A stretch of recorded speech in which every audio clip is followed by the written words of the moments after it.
Hello বন্ধুরা, আমি আজকে রুই মাছের ঝাল করব। কিভাবে আমি ঝালটি করব আপনারা দেখবেন।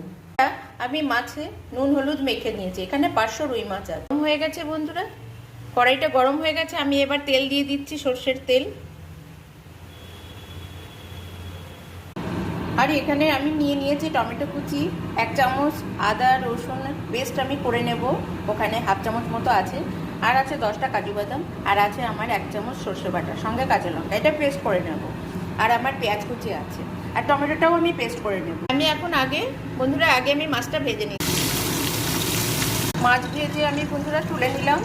বন্ধুরা, এবার মাছ ভাজার যে তেলটি আছে ওই তেলেই আমি জিরে ফোড়ন দিয়ে দিলাম, গোটা পেঁয়াজ একটা কুচি দিয়ে দিলাম, এবারে টমেটো পিউরিটা দিয়ে দিলাম, এবারে আমি আদা রসুনটা দিয়ে দিলাম, 1 চামচ জিরে গুঁড়ো দিয়ে দিলাম, 1 চামচ লঙ্কার গুঁড়ো, 1 চামচ কাশ্মীরি লঙ্কার কাজু বাটা, হলুদ, নুন দিয়ে দিলাম।